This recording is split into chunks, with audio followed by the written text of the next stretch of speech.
have here, we have a Chrysler Sebring 2.7 liter engine, and I've just replaced the wheel bearing on this side, and I've already gotten dirty, but I will be showing you the whole process on the other side. The reason why I wanted to show you this side is the ABS wire here. Once I got it off, someone has broken it and cut it in two, and it's broken here. It does not connect to the wheel bearing at all. It's bolted onto the wheel knuckle, and it goes on up and behind the fender to the firewall. And I will be showing you when I replace that what that looks like. You get a 10mm ratchet and socket, and right here you can see that the line has been cut, and it is onto the wheel knuckle, and you need a 10mm ratchet. Then if you look over here, you will see that the wire is connected here and goes on up into under the hood, under the wheel well by the firewall. It needs a 10mm ratchet, and I'm taking the bolt off right now because we're going to replace this to fix your anti-lock brakes. And I'm taking a pair of channel locks and I'm wiggling it gently so it comes up out of there. It looks just like that right there, guys. And I'm gonna get the piece out of the box, the new piece, and install it. Is the whole wire. Now I'm gonna let you know that if the wire is cut in two, sometimes there are two connectors where they simply plug in together. And on this, as you can see, this whole wire comes from the wheel knuckle, goes all the way up behind here and up and into the hood. So there is no two connectors down by the wheel knuckle. I will show you how big this wire is so you don't get confused.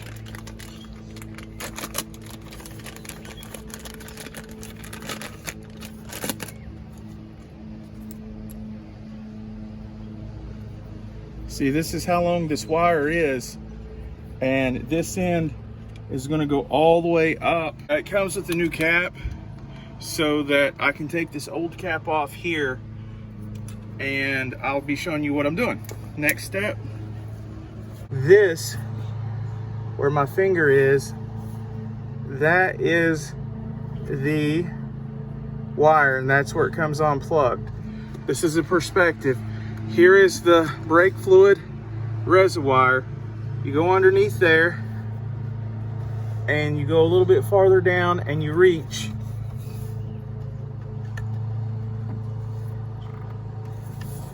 And it's right there. So what I'm gonna do is pull this off of here so that I can locate the wire and possibly give it, I'm going to take this off and I'm going to give the wire, feed it up through there, through the fender there, the wheel well.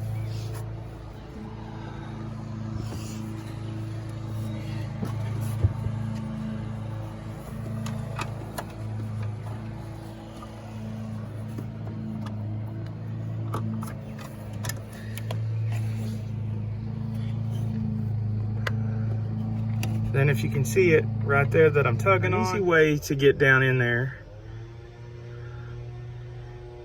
is to pull this up from those holes right there, and then you'll be able to push this down and get this out. And then after that, you just push there and this pulls right out. Okay, now to install the new one. Now I did clean out this hole where the old one went with a wire brush, and you take the 10mm bolt and finger tighten. Remember, this is a 10mm, not too tight. This plastic part here looks like right here, the plastic piece had come off. I'm gonna have to pull now is a needle nose pair of pliers to dig this out. You guys can use a pick, or you could actually probably light up the end of the needle nose pliers, have it melt to it, and then get it out a little bit easier. But I'm just gonna dig at it because unfortunately I don't have a torch. So I'm just gonna get in here and dig this out. It's gonna take me a little longer, but I will get it out.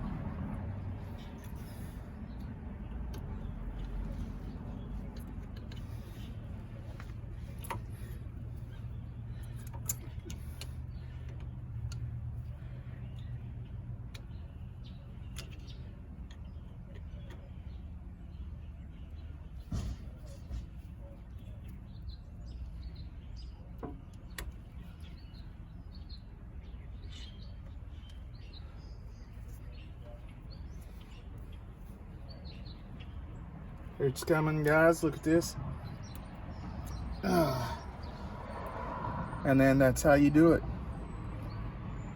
Then you take the other one and you just push that on in there, just like so. 14 millimeter. And there's going to be a bracket right here, and that's where the old wire hooked up to right here. And then you can just like use your finger and your thumb, if it's loose enough, and just unloosen that baby.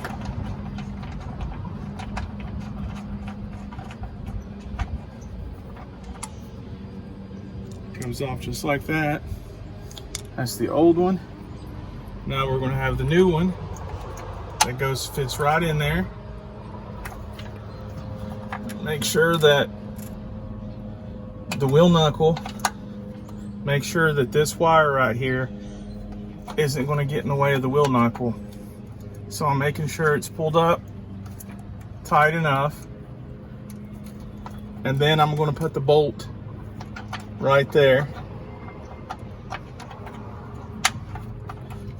Now also keep in mind that this little tab will fit right there, right in flush, and then the screw goes in, the 14 millimeter bolt. I keep calling it a screw. Remember, lefty loosey, righty tighty. What I'm going to do is I'm going to finger tighten this until I actually need the ratchet. Be sure to keep the tab flush against the body of the car.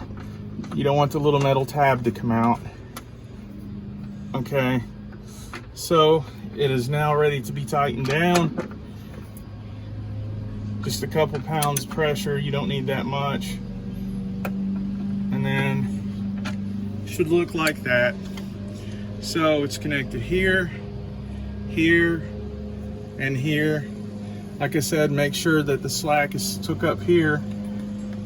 And now you see this plastic piece here. I'm gonna have to take the old one off, and I'll show you the next step. Perfect way, but what I'm going to do, I'm going to use a screwdriver to pop this off. I'm sure there's other ways to do this, but this is how I'm going to do it.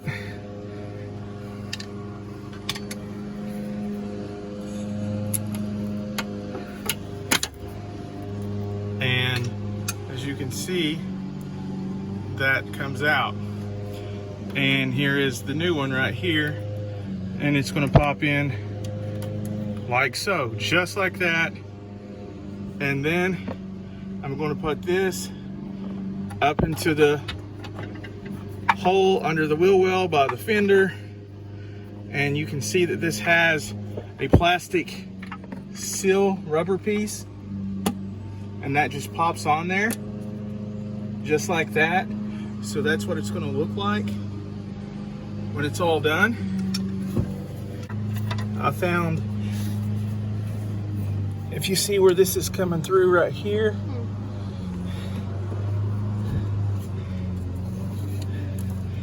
I'm going to find the plug-in to the wiring harness, which is going to be difficult for you guys to see.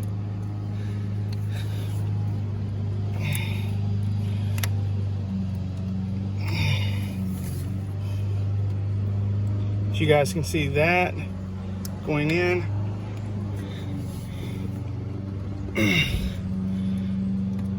And it should clip. And it's very hard, guys, to get in there. It really is. It's really hard to get right there. Now, if you have little hands or some kind of tool so that it can snap together, that would be great.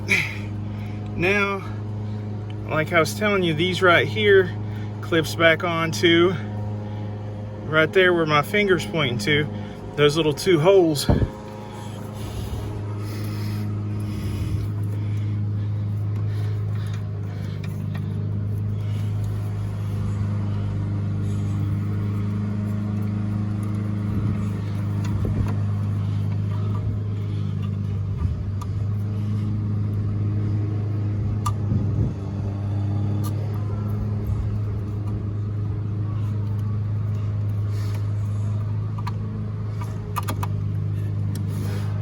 I just push that back down into place right there where the 2 holes are, and voila, your ABS cable is installed and brand new, and hopefully your ABS light will go off.